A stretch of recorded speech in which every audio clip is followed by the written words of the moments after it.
사도행전에 나타난 지금까지 예루살렘 교회의 모습, 지금까지 저희가 사도행전을 읽어왔던 그 가운데 우리가 보았던 예루살렘 교회의 모습은 오순절 성령 강림 사건으로부터 시작을 해서 정말 성령의 능력 가운데 시작이 되었습니다.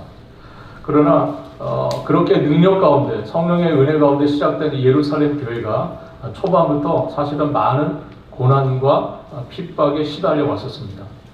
나면서부터 걷지 못하게 된 사람을 고쳐주는 일이 계기가 되어서 사도들이 공회에 끌려가게 되고요. 거기서 신문과 협박을 받게 됩니다. 그리고 대제사장들과 사두개인들이 시기를 하여서 또 이들이 사도들의 감옥에 갇히는 일도 있었고요. 이후에 사울의 무리들이 또 그들의 핍박을 또 받아서 스데반이 순교를 당하는 일도 있었습니다. 또 지난 시간에 우리 살펴본 11장 후반부에서 글라우디오 황제 때에 큰 흉년이 또 들어서 예루살렘 교회가 매우 큰 어려움에 빠지는 그런 일도 있었습니다. 이렇게 예루살렘 교회는 초반부터 성령의 은혜 가운데 시작되었음에도 불구하고 많은 어려움과 고초를 겪으면서 교회가 내적으로 또 외적으로 많은 어려움들을 겪어왔습니다. 오늘 본문도 역시 예루살렘 교회 그 초기에 있었던 일을 소개하고 있는데 그 어려웠던 시절에 있었던 한 사건을 우리에게 소개해주고 있습니다. 일전에 교회의 탁월한 지도자였던 스데반이 순교의 제물이 되었던 것처럼 오늘 본문에 보니까 10장을 시작하면서부터 예수님의 12제자 중 한 제자였던 야고보가 순교의 제물이 되고 있는 것을 저희가 볼 수 있습니다. 이어서 등장하는 이야기가 또 베드로마저도 본문의 내용대로 예루살렘 교회의 이 지도자들을 잔해하려고 했던 그 헤롯 아그리파 1세에 의해서 죽임을 당할 뻔한 그런 사건이 오늘 본문 속에 기록이 되어 있습니다. 그러나 이렇게 교회의 많은 어려움 속에서도 불구하고 교회의 머리 되시는 우리 주님께서, 예수 그리스도께서 천사를 보내어서 베드로를 살리시고 교회를 구해 주셨습니다. 누가는, 이 사도행전 저자인 누가는 이러한 교회의 내적이고 외적인 여러 문제들에도 불구하고 그는 이 기록들을 통해서 이 주님의 몸된 교회, 주님의 몸된 이 교회가 주님의 돌보심으로, 우리 주님의 간섭과 우리 주님의 보호하심으로 인해서 든든히 자라가고 있다 하는 사실을 설명해 주고 있습니다. 우리가 12장 제일 마지막 절인 24절을 보면 하나님의 말씀이 더욱 왕성하여 갔더라 하는 이런 말씀이 있습니다. 많은 어려움이 있었어요. 정말 많은 시험과 위협이 있었습니다. 그러나 그럼에도 불구하고 이 모든 것들을 겪어나가면서 결국엔 하나님의 말씀이 더욱 왕성해지는, 하나님의 역사가 더욱 힘있게 드러내는 교회, 그 교회가 예루살렘 교회였다 하는 겁니다. 오늘 본문은 사도행전 전체로 볼 때는 전반부가 끝나는 본문입니다. 12장이 사도행전 전체적으로 볼 때는 28장까지를 놓고 볼 때 전반부가 끝나는 그런 부분입니다. 마지막 장이고요. 이제 후반부 13장부터 마지막 28장까지 그 내용을 앞서 예고하는 그런 측면이 있는 그런 본문입니다. 지금까지 주도적인 역할을 해왔던 예루살렘 교회, 그 예루살렘 교회가 주도가지였죠. 그 예루살렘 교회와 또 그 가운데 예수님의 12제자 가장 수제자라고 했던 베드로, 사도 베드로가 이제 역사의 무대에서 사라지는 것을 오늘 보여주고 있고요. 그가 또 이 사라짐을 통해서 또 앞으로 주도적인 역할을 하게 될 이방 교회들, 안디옥 교회를 시작으로 해서 그런 이방 여러 교회들이 등장을 하게 되고요. 또한 사도 베드로 대신 이제 사도 바울이 등장을 하게 됩니다. 이방인의 사도라고 불리는 바울의 등장, 그것을 예고하는 본문이 오늘 사도행전 12장이라고 할 수 있습니다. 오늘 본문이 내용으로 좀 들어가서 1절이 이렇게 시작되고 있습니다. 그때에 헤롯 왕이 손을 들어 교회 중에서 몇 사람을 해하려 하여. 그때라는 이 표현을 보면 어느 한 시점에 이 일이 일어났던 것을 저희가 볼 수 있습니다. 그때라고 하는 시간을 우리가 좀 구체적으로 볼 필요가 있는데 그때는 바로 11장 그 앞에 부분에서 확인할 수 있습니다. 11장 그 앞에 부분을 보면 우리가 29절로 30절 그 내용을 보면 바울과 바나바가 이 안디옥 교회의 후원금을 가지고 예루살렘 교회로 올라간 일이 있었습니다. 예루살렘 교회를 중심으로 해서 팔레스타인 전체에 기근이 들면서 큰 흉년이 있었습니다. 그래서 그 일 때문에 예루살렘 교회 있는 형제들이 너무나 먹고 사는 일이 어렵고 힘들어진 거예요. 이 소식을 듣게 된 안디옥 교회 교인들이 바나바와 바울을 통해서 부조금을 준비하여 예루살렘 교회로 보내는 일이 있었습니다. 그때가 11장 27절로 30절까지 그 나오는 내용입니다. 그리고 오늘 12장 끝나는 부분 마지막 절을 보면 이렇게 끝나고 있습니다. 바나바와 사울이 그 부조하는 일을 마치고 마가라 하는 요한을 데리고 예루살렘으로 돌아오는 그 이야기를 오늘 부분이 맞춰주고 있어요. 그것을 보면 25절입니다. 25절 한번 같이 읽어보도록 하겠습니다. 25절. 바나바와 사울이 부조하는 일을 마치고 마가라 하는 요한을 데리고 예루살렘에서 돌아오니라. 네.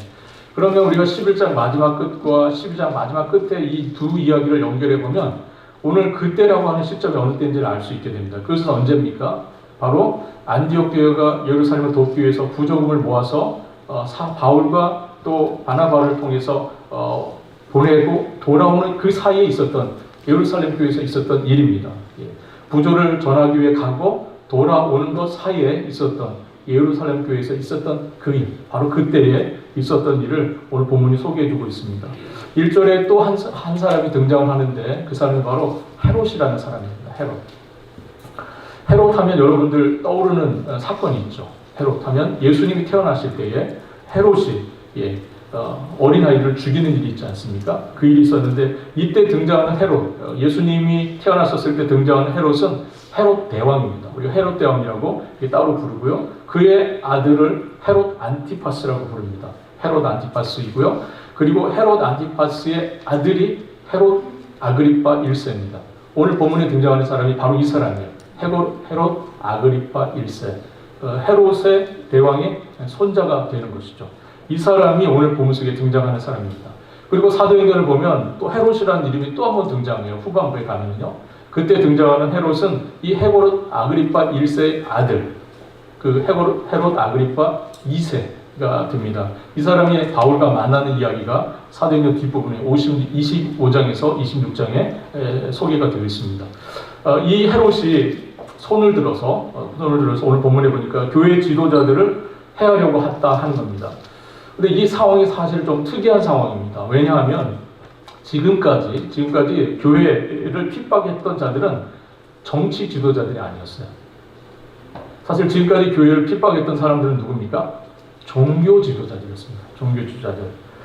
대개 정치 지도자들은요, 교회를 핍박하는 데 크게 관여하지 않았었습니다.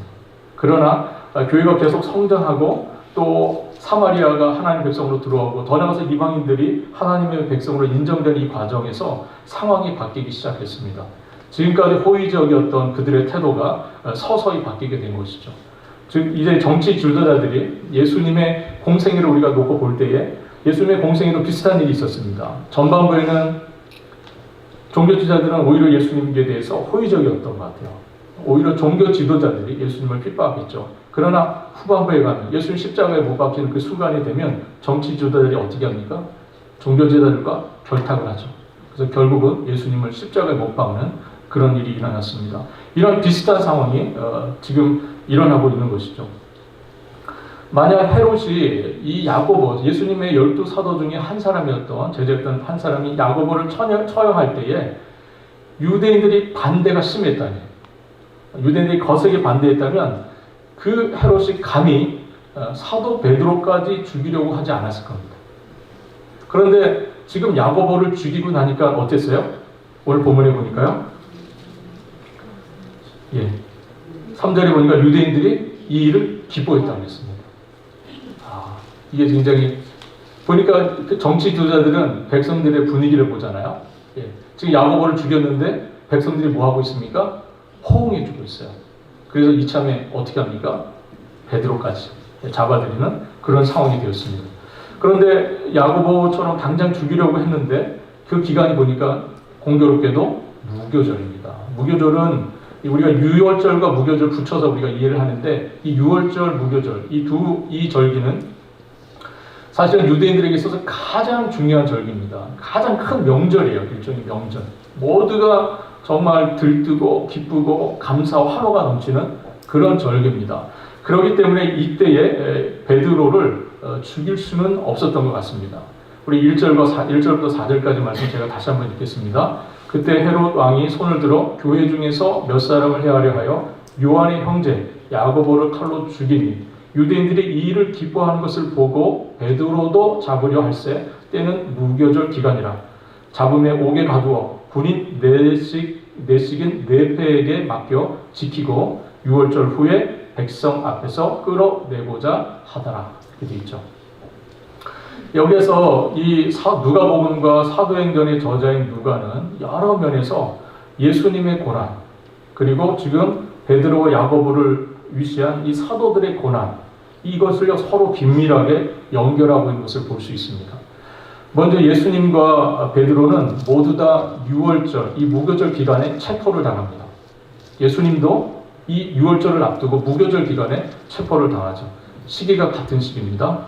그리고 예수님과 베드로가 체포되는 과정을 묘사하는 단어들을 보면 누가는 예수님이 체포당할 때 그 과정대에 사용했던 단어들을 그대로 베드로를 체포하는 과정에서 사용하고 있어요. 지금 예수님의 고난받으시는 모습과 지금 베드로가 고난받는 모습이 서로 크게 연결이 되어 있음을 누가가 우리에게 그렇게 보여주고 있습니다. 또한 이 요한의 형제였던 야고보, 사도 야고보가 헤롯에게 죽임을 당함으로써 그가 예수님께서 지금까지 공언했던 것처럼, 여러분들 기억하십니까? 예수님 살아 계실 때에 이 야고보와 요한이 예수님 앞에 했던 얘기가 있습니다. 어떤 얘기를 했었죠? 우리가 한번 마가복음 10장 35절 40절까지 말씀을 보겠습니다. 제가 읽겠습니다. 세베대 아들 야고보와 요한이 주께 나와 여짜오되 선생님이여 무엇이든지 우리가 구하는 바를 우리에게 하여 주기를 원하옵나이다. 이르시되 너희에게 무엇을 하여 주기를 원하느냐? 여짜오되 주의 영광 중에서 우리를 하나는 주의 우편에 하나는 좌편에 앉게 하여 주옵소서. 예수께서 이르시되 너희는 너희가 구하는 것을 알지 못하는도다. 내가 마시는 잔을 너희가 마실 수 있으며 내가 받는 세례를 너희가 받을 수 있느냐? 그들이 말하되 할 수 있나이다. 예수께서 이르시되 너희는 내가 마시는 잔을 마시며 내가 받는 세례를 받으려니와 내 좌우편에 앉는 것은 내가 줄 것이 아니라 누구를 위하여 준비되었든지 그들이 얻을 것이니라. 이 예수님과 살아생전에 이 두 형제가 했던 이야기입니다. 이 사람들은 지금 무엇을 얘기하고 있습니까? 예수님이 마셨던 그 고난의 잔도 내가 마실 수 있고요, 예수님이 받았던 그 세례도 우리가 받을 수 있다고 얘기했습니다. 이것은 무엇을 의미합니까? 예수님의 십자가의 죽음을 의미하는 겁니다. 예수님 죽으셨던 것처럼 우리도 죽을 수 있습니다. 이렇게 얘기를 한 거예요. 이 사람들 무슨 의미인지 몰랐을 겁니다. 처음에는. 예루살렘에 올라가면 예수님 왕이 되시고, 왕이 되시면 험나게 예수님의 그 왕자 그 옆에 좌우에 높은 자리에 앉을 것을 기대를 했어요. 그래서 할 수 있다고 얘기한 겁니다. 그런데 예수님은 정작 십자가에 달리셨고요, 예수님 그렇게 죽으셨습니다. 고난을 받으셨죠. 베드로, 이 야고보와 요한 어떻게 자기들이 이 일을 할 수 있다고 했는지 모르겠어요. 그러나 결국 이들의 말대로, 이들이 했던 그 고백대로 놀랍게도 예수님의 12제자 중에서 야고보가 첫 번째 순교자가 됩니다. 예수님의 다른 제자들보다 가장 먼저 정말 그들이 했던 이 고백대로 순교를 당하는 그런 상황이 되었습니다. 사도행전은 사도들의 고난, 그리고 그리스도의 고난, 이걸 굉장히 긴밀하게 연결시키면서 복음서에 나타났던 그리스도의 복음이 어떻게 고난 가운데 초대교회에 나타나고 있는지를 우리에게 보여주고 있습니다. 이와 같은 맥락에서 볼 때에 우리는 지금 감옥 안에 갇혀있는 베드로를 좀 생각해 보지 아니할 수 없어요. 베드로는 지금 감옥에 갇혀 있습니다. 베드로도 야고보처럼 주님이 마셨던 잔을 마시게 되는 것이 아닐까, 베드로도 야고보처럼 죽임을 당하는 것이 아닐까 하는 그런 의구심을 갖지 아니할 수 없습니다. 사실 헤롯은 무교절이 끝나는 대로 바로 베드로를 끌어내서 죽이려고 했던 것이 분명해 보입니다. 4절에 보니까 잡음에 옥에 가두어 군인 내식인 네페에게 맡겨 지키고 6월절 후에 백성 앞에 끌어내고자 하더라, 이렇게 한 것을 보면 이제 단단하게 지켜두고, 도망 못 가게 단단하게 지켜두고 6월절 끝나면, 이 절기가 지나면 바로 꺼내서 베드로마저도 야고보처럼 죽이고자 했던 것이 헤롯의 계획이었습니다. 그는 군인을 세워서 베드로를 아주 철동같이 감시했습니다. 한 조에 4명씩 4인 1조가 되는 이 팀을 4개를 운영했어요. 4패를 운영했다고 되어 있죠. 모두 16명의 군인들이 이 베드로를 지금 지키고 있었던 겁니다. 사실 또 베드로가 이 손에 묶여있는 삿을 이것을 푼다 하여도 탈출한 건 거의 불가능합니다. 10절에 보면 이 길까지 나가는 문이 무려 3개예요. 문을 하나 통과해야 되고 그 다음 문을 통과해야 되고 또 그 다음 문을 통과해야 그가 밖으로 나갈 수 있는 그런 구조로 되어 있는 건물에 베드로가 갇혀 있었습니다. 이 같은 사실은 베드로의 탈출은 상상할 수 없는 일이고, 만약 그 탈출이 가능하다면 누구 때문에 되는 겁니까? 주님만이, 우리 주님만이, 주님의 간섭만이 그를 탈출시킬 수 있다는 것을 보여주는 장면입니다. 사도 야고보가 체포되자마자 처형된 것을 봤던 예루살렘 교회는요, 걱정이 이만저만이 아니었습니다. 여러분 생각해 보십시오. 우리 중에 누군가가 지금 이 교회를 핍박하는 이 상황에서 누군가가 한 사람이 붙잡혔어요. 지도자 한 사람이 붙잡혔습니다. 그가 당국에 의해서 사형을 당했어요. 안 놀라시는군요, 여러분들.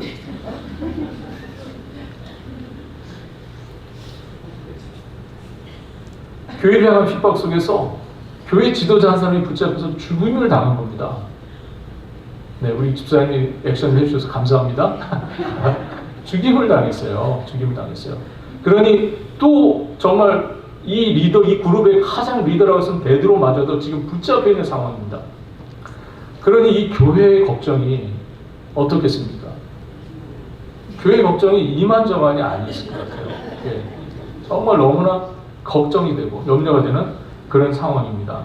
5절에 보니까 이에 베드로는 옥에 갇혔고 교회는 그를 위하여 간절히 하나님께 기도하더라. 그렇게 되어 있습니다.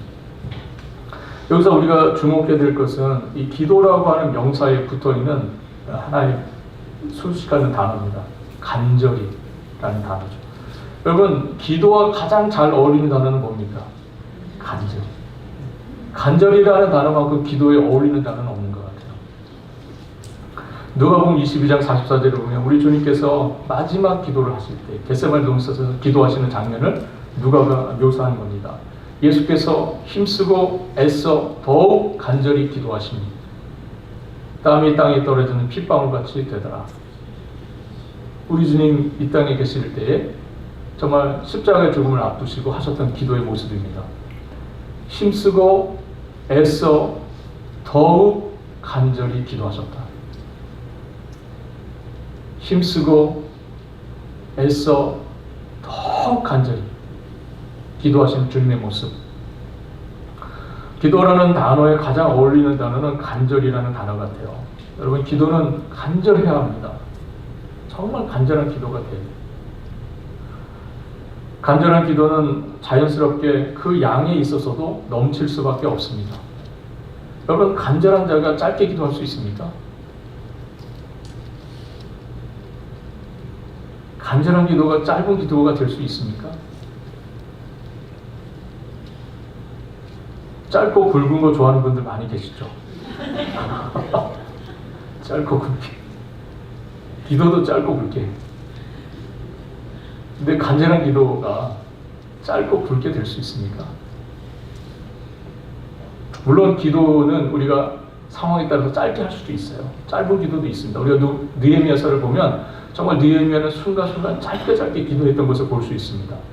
그럼 우리가 통상적으로 기도의 시간을 갖는다 할 때 간절한 기도가 되어야 될 것이고, 그 간절한 기도는 그런 짧은 기도일 수는 없는 것 같아요.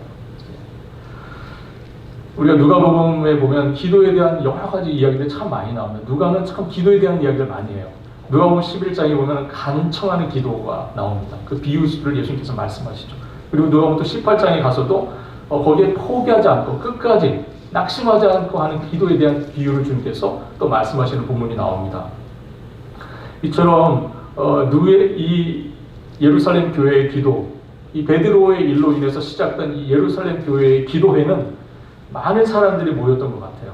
많은 사람들이 모였고, 그리고 그 기도하는 모습과 기도하는 그 상황을 보면 정말 간절함이 드러나는 시간이 있습니다. 온 교회가 정말 간절함으로 기도했어요. 간절함. 여러분, 6절에 그런데 참 이러한 간절하게 기도하는 교회의 모습을 한편에 두고 한편에 6절을 보면 이 헤롯에게 붙잡혀서 감옥에 있는 베드로의 모습을 우리가 보게 됩니다. 베드로가 지금 뭐 하고 있습니까? 두 군인 사이에, 이 군인들 사이에 끼어서 베드로 잠을 자고 있습니다. 지금 한쪽에서는 수많은 예루살렘 교회 교인들이 주여 외쳐가면서 정말 간절하게 기도하고 있는 이 모습, 그 와중에, 그 상황에 지금 베드로는 함께 주여 기도하고 있습니까? 아니, 그냥 자고 있습니다. 예, 너무 편하게. 예. 두렵지 않았을까요? 곧 죽을 텐데. 두렵지 않았던 것 같습니다.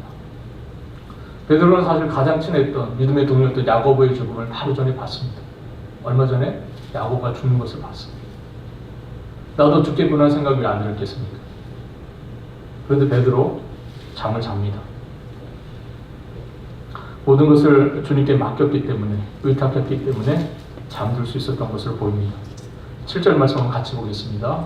호련히 주의 사자가 나타나매 옥중에 광채가 빛나며 또 베드로의 옆구리를 쳐 깨워 이르되 급히 일어나라 하니 쇠사슬이 그 손에서 벗어지더라.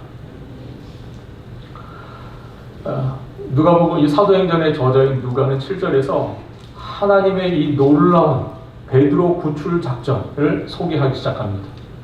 하나님의 놀라운 이 베드로 구출 작전, 라이언 일병 구하기 못지않은 아주 놀라운 주님의 구출 작전이 시작됩니다. 예. 이것을 소개하면서 누가가 독자들의 주목을 이끌기 위한 단어를 하나 사용합니다. 그 단어가 바로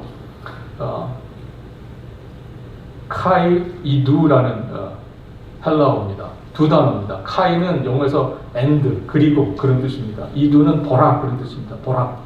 예, 보라. 그리고 뭐하라? 보라. 이렇게 하면서 사실은 오늘 본문이 시작됩니다.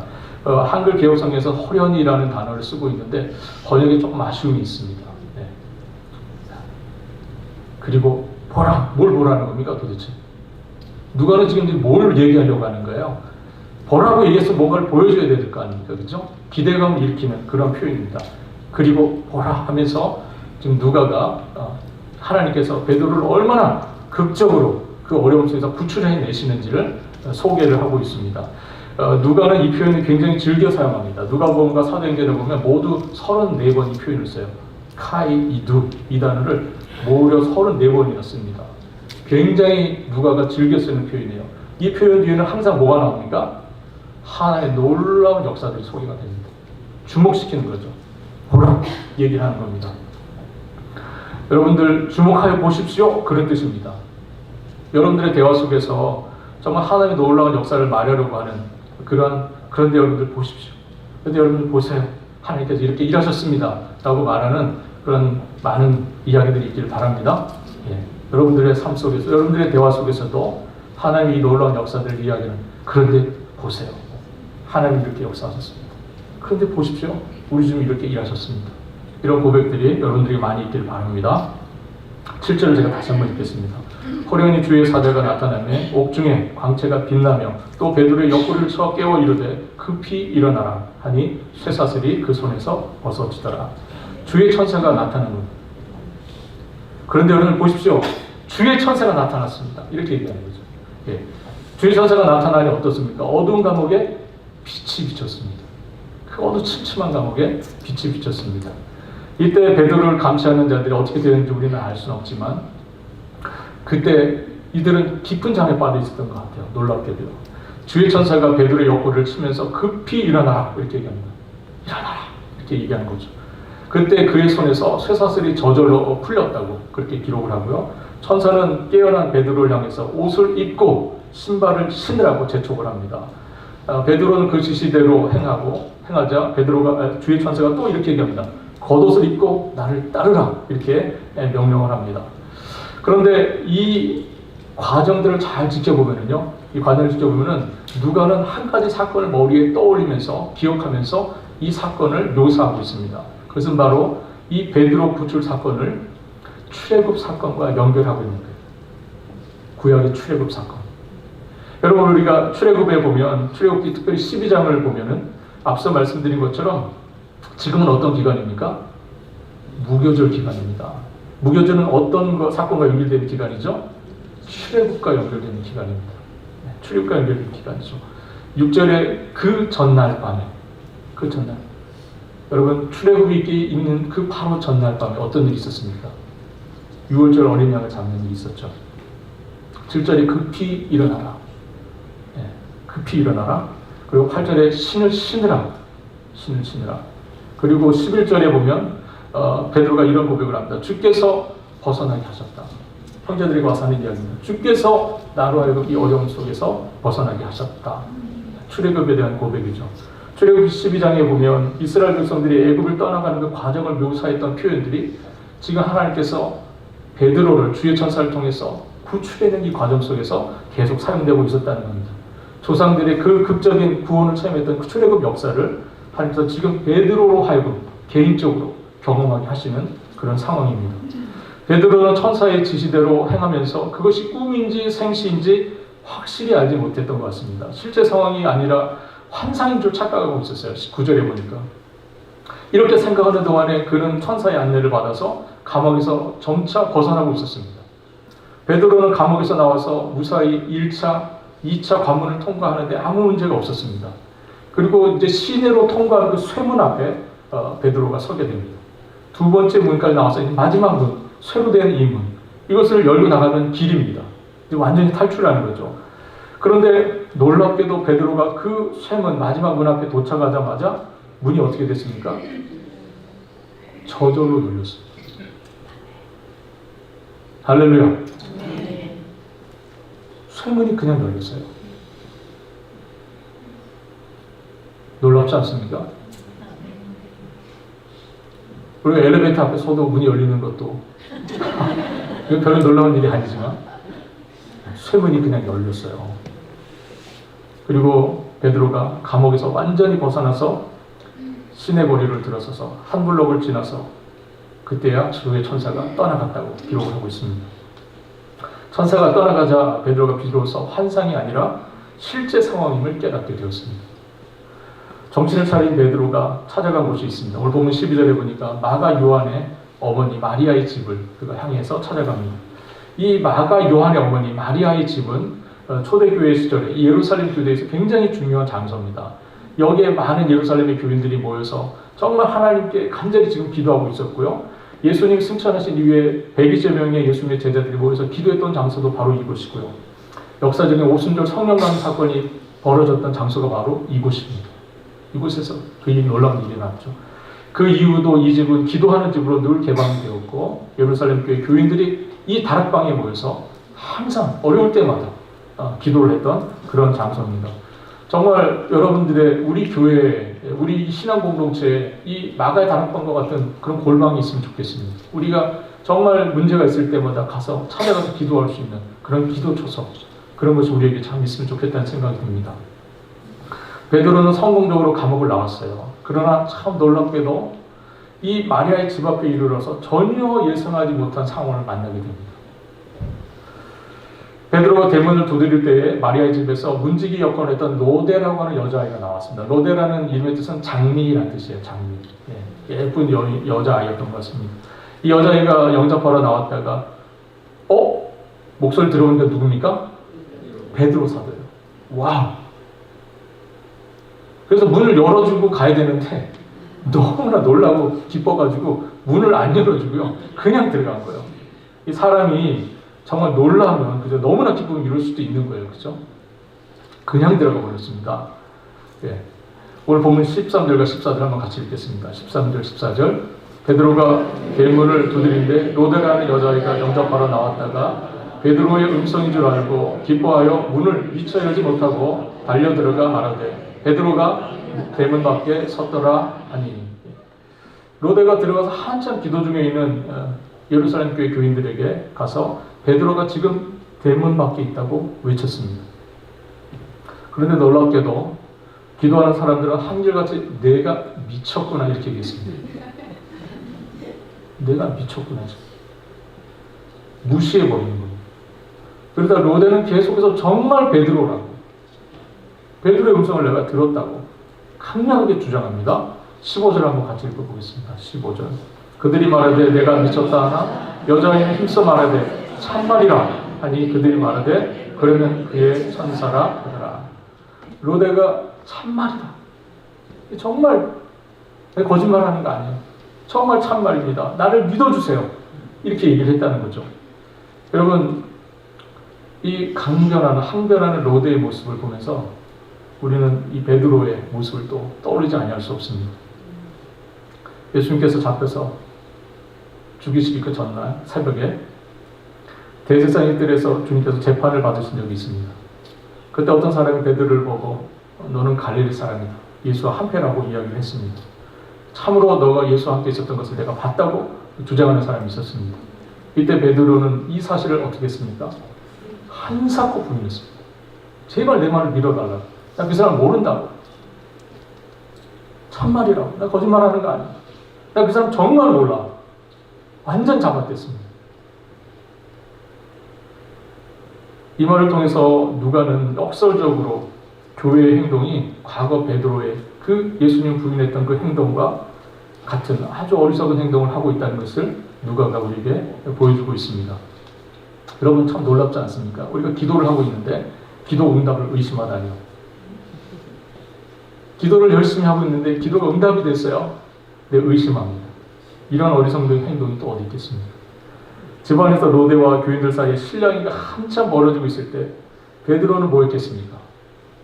밖에서 계속해서 문을 두드리고 있었습니다. 오늘 보면 16절입니다. 한번 16절 같이 읽어보도록 하겠습니다. 16절 베드로가 문 두드리기를 그치지 아니하니 그들이 문을 열어 베드로를 보고 놀라는지라. 문이 열리지가 않는 거예요. 여러분 생각해 보시죠. 바로 조금 전에 결코 열릴 것 같지 않았던 그 옥문이 그냥 열렸었어요. 전혀 열릴 것 같은 그 옥문이 무려 3개나 연달아 열리는 것을 경험한 베드로입니다. 그런데 쉽게 열릴 것이라고 기대하고 찾아왔던 이 마리아의 집의 대문이 열리지 않는 거예요. 여러분, 불신의 문이라고 하는 것은 이렇게 열기가 힘든 겁니다. 불신앙이 얼마나 힘든지 몰라요. 믿지 못하는 겁니다. 쇠문은 기적적으로 열렸는데 마리아의 집 대문은 기적적으로 열리지 않았습니다. 참 놀랍죠? 쉽게 열렸어야 되는 문입니다. 그런데 놀랍게도 열리지 않았습니다. 지금 베드로는 누가 볼세라 급히 안으로 들어가고 싶었어요. 지금 누구라도 발각이 되면 굉장히 위험한 상황입니다. 빨리 안으로 들어가야 안전을 확보할 수 있는 그런 상황이에요. 그러니 베드로가 얼마나 다급하게 문을 두드렸겠습니까? 그런데 놀랍게도 문이 열리지 않았어요. 이 문 때문에 베드로는 다시 체포될 위기를 겪게 된 겁니다. 얼마나 안타까운 상황입니까? 이스라엘의 출애굽 사건과 같은 그 대탈출을 경험한 베드로가 성도들이 모여있는 그 기도하는 집 앞에 대문 앞에서는 안으로 들어가지 못하고 있는 이 상황. 우리가 이것을 어떻게 이해해야 합니까? 사도 베드로는 다급하고 위급한 상황에서 발을 동동 구르며 문을 계속 두드렸고요. 결국 사람들이 너무 시끄러우니까 밖에 나와서 베드로를 보고 모두 놀라게 됩니다. 놀라는 그들에게 베드로가 손짓을 하여 조용하라. 네, 조용하라. 지금 이렇게 떠들 때가 아니라고 이야기를 하면서 그가 안으로 들어가서 자신에게 벌어졌던 모든 일들을 형제들에게 소개하고 설명하고 그 자리에 없었던 것 같아요. 야고보와 형제들에게도 알려주라고 그렇게 요청을 합니다. 27절에 등장하는 야고보는 앞서 야고보는 죽었죠. 예수님의 제자 야고보는 죽었습니다. 그럼 또 다른 야고보겠죠. 이 야고보는 예수님의 동생 야고보로 우리가 그렇게 이해를 합니다. 예루살렘 교회의 기둥과 같은 지도자, 예루살렘에서 그렇게 역할을 했던 아주 중요한 교회 지도자 야고보입니다. 예수님의 동생이라고 이렇게 소개가 되어 있습니다. 그는 15장에 보면 사도행전 15장 예루살렘 거기에 회의 가운데 의장 역할을 했던 사람이고, 그리고 야고보서를 기록했던 사람이고, 교회에 굉장히 중요한 역할을 했던 그런 사람입니다. 베드로의 구출 사건은 사도행전에서 예루살렘에 관한 기록을 하는 이 마지막 이 이후에 베드로가 다른 곳으로 갔다고 오늘 보면 17절에서 말씀하고 있는데, 이 이후에 베드로는 예루살렘 교회와 함께 사도행전에서 그렇게 많이 등장하지 않습니다. 거의 이제는 어떻게 보면 베드로의 사역의 마지막 대미, 마지막 그런 부분처럼 사도행전은 소개가 됩니다. 모여서 기도하던 성도들이 베드로의 부탁대로 베드로의 구출 사건을 야고보와 형제들에게 말함으로써 정말 과연 하나님께서 이 교회를 지키고 계시는구나. 정말 하나님께서 이 어려움 중에 이 백성들과 함께 하시는구나. 우리를 보호하시는 분인가라는 것을 확인시켜주고 그 일로 인해서 그곳에 있는 형제들과 또 앞으로 야고보와 여러 형제들이 이 하나님의 놀라운 역사 앞에 함께 감사하며 위로를 받는 그런 일이 분명히 있었을 겁니다. 구출된 베드로를 보면서 우리는 앞서 죽음을 맞았던 스데반 그리고 야고보의 죽음을 생각해봐지 아니할 수 없어요. 여러분 생각해보죠. 우리가 사도행전 7장에서 스데반이 죽었습니다. 그리고 바로 12장 앞부분에서 지금 야고보가 죽었어요. 그런데 여러분 지금 베드로는 살았습니다. 여러분 이걸 어떻게 이해해야 됩니까? 왜 하나님 누구는 죽이시고 누구는 살리시는 겁니까? 똑같이 하나님이 헌신하고 똑같이 하나님의 일에 자신의 삶을 드렸던 이 사람들 왜 하나님은 누구는 죽이시고 누구는 살리십니까? 그럼 이것을 우리가 어떻게 이해해야 합니까? 스데반과 야고보처럼 교회 역사 가운데는 순교의 제물이 됐던 사람들도 많이 있었고요. 또 한편으로 베드로처럼 살아난 사람들도 있었습니다. 이걸 우리가 어떻게 이해할 것인가 하는 거죠.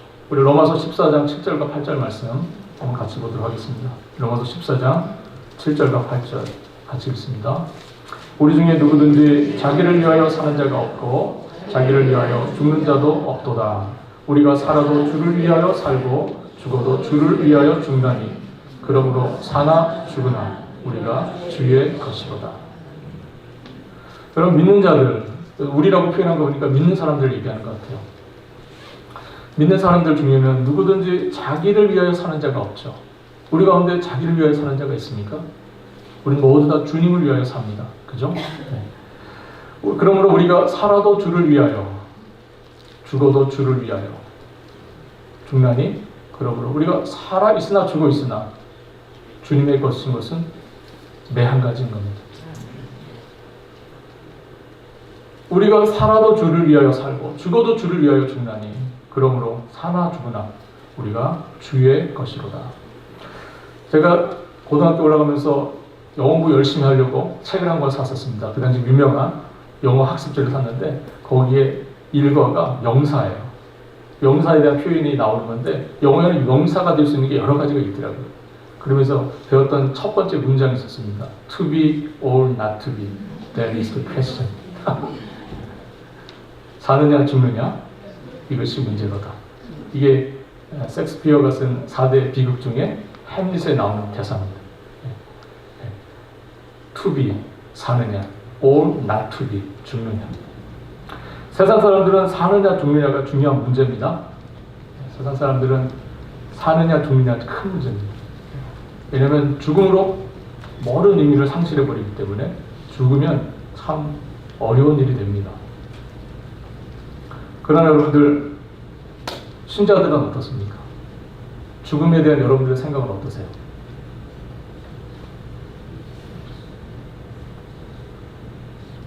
죽는 것도 쉽지 않고 또 그렇다고 사는 것도 쉽지 않습니다. 우리 인생이 그래요. 죽는 것도 쉽지 않습니다. 그렇다고 사는 것 쉽습니까? 역시 힘듭니다. 그게 인생이에요. 사도 바울은 이 살고 죽는 문제에 있어서 빠져서는 안 될 아주 중요한 키워드 하나를 우리에게 알려줍니다. 그것은 뭡니까? 바로 주님입니다. 주님. 주님이 없는 세상 사람들에게 있어서 사느냐 죽느냐는 정말 중요한 문제입니다. 죽으면 너무나 안타깝죠. 그러나 여러분들 믿는 우리에게 있어서 죽음은 살아도 우리가 주님의 것이고 죽어도 주님의 것이니 죽는 문제가 그렇게 우리에게 중요한 문제는 아닙니다. 정말 중요한 것은 뭡니까? 우리가 사는 날 동안에 주님을 위해서 사느냐, 우리가 사는 날 동안 주님의 신실한 일꾼으로 사느냐, 그것이 중요한 문제죠.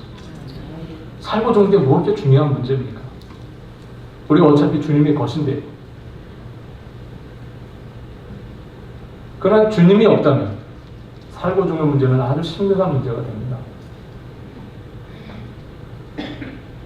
평생을 중국과 인도에서 그리고 대부분의 많은 시간을 아프리카에서 사역했던 지금 WEC 외기라고 하는 국제 선교단체의 창립자였던 찰스 토마스 스터드라는 사람이 있습니다. 우리가 시티 스터드라고 부르는 이 사람인데 이 사람이 이런 얘기를 합니다.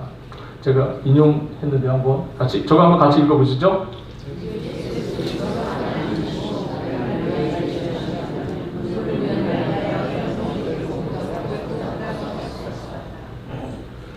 이 사람의 고백입니다. 이 사람이 참 즐겨했던 고백.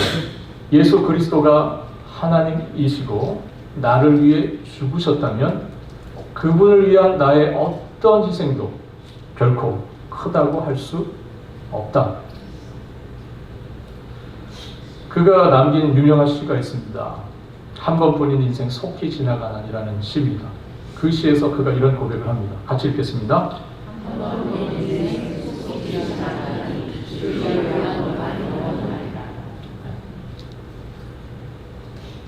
한 번뿐인 인생 속히 지나가는 주를 위한 것만 영원하리라.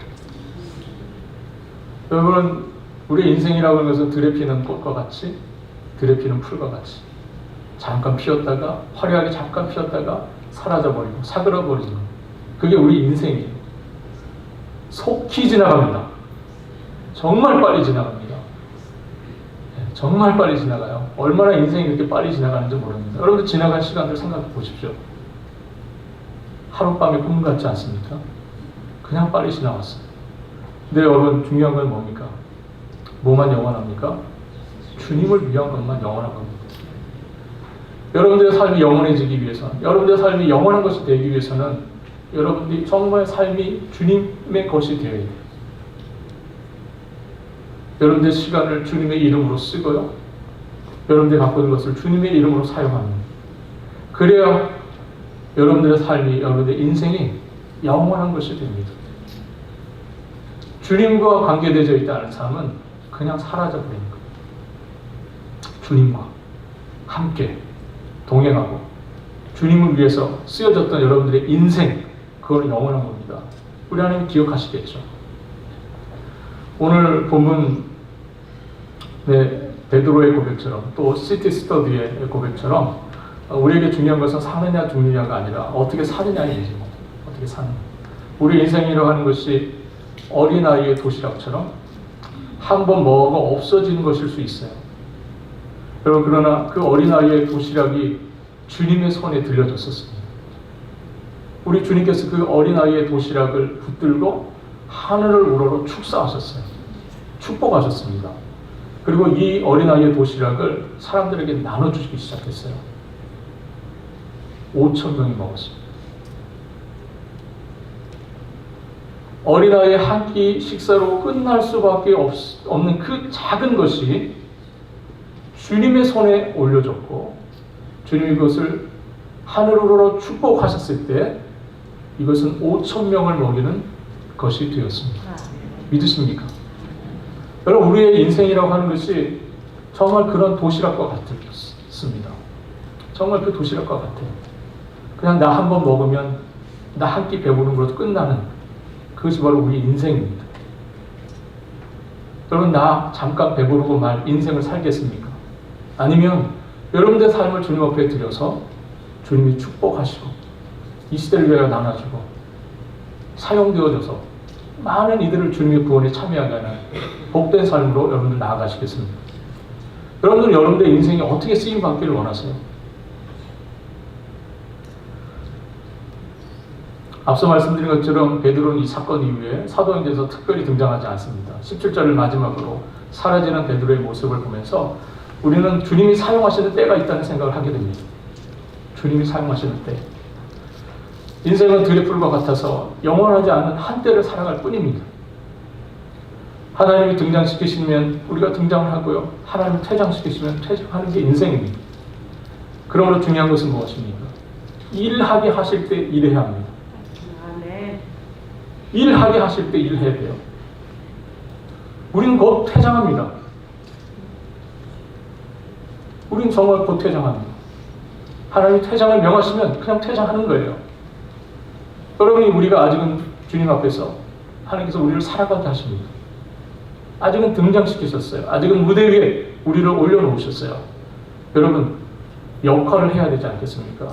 무대에 선 배우가 서서 쭈뼛쭈뼛 뭘 할 줄 몰라가지고 쭈뼛쭈뼛 하고 있어야겠습니까? 무대에 선 배우는 뭘 해야 됩니까? 자기 역할을 해야 됩니다. 그리고 퇴장하면 되는 거예요. 근데 많은 이들이, 안타깝게도 많은 그리스도인들이 무대에는 올라왔는데, 하나님 올려는 놓으셨는데 자기가 뭘 해야 될지 몰라요. 대사를 까먹고 역할을 까먹고 우왕좌왕하는 거예요. 여러분, 우왕좌왕하지 말기를 바랍니다. 우왕좌왕하지 마시고 여러분들이 주어진 하나님의 역할이 있을 겁니다. 그 역할을 성실하게 감당하시는 여러분 될 수 있게 우리 주님의 이름으로 바라겠습니다. 기도하겠습니다. 하나님 아버지, 베드로가 옥에서 나와서 형제들에게 자신의 옥에서 있었던 일, 자신의 옥에서 나오게 하셨던 이 하나님의 놀라운 구원 역사를 형제들에게 말하고 그 형제들 앞에서 떠나 다른 곳으로 갔다는 사실을 저희가 이 시간에 함께 살펴봤습니다. 사랑하는 우리 주님, 주님께서 저희들의 인생을 사랑하시고 저희들을 정말 사랑하셔서 하나님의 자녀로 삼으시고 구원받는 하나님의 백성으로 하나님 삼아주셨는데, 주님께서 저에게 허락하신 인생의 날, 주님께서 저희를 허락하신 시간 동안에 주님, 정말 주님 앞에 정말 주님의 손에 붙들림 바 되어서 주님 손에 들려져서 하나님 이 시대를 향하여 축복하고 나눠주어지는 삶, 이 시대를 배불리게 하고 이 시대를 먹이는 저희들의 삶이 될 수 있도록 주님 도와주시고, 이 하나님의 구원의 은혜를 증거하고 전하는 저희들의 삶이 될 수 있도록 주여 인도하여 주시기를 주님 간절히 원합니다. 정말 주님 앞에서 아름답게 쓰임받다가 주님의 부름을 받는 저희들의 인생 될 수 있기를 원합니다. 살고 죽는 문제에 정말 붙잡혀서 안타까워하며 조바하는 하나님 아버지와 근심하는 저희들의 삶이 아니라 우리가 사나 죽으나 주님의 것이 정말 우리가 감사함으로 정말 살든지 죽든지 주님의 영광을 드러내는 저희들의 삶이 될 수 있도록 주여 은혜를 다하여 주옵소서. 감사드리며 우리 주님 되시는 예수 그리스도의 이름으로 기도합니다. 아멘.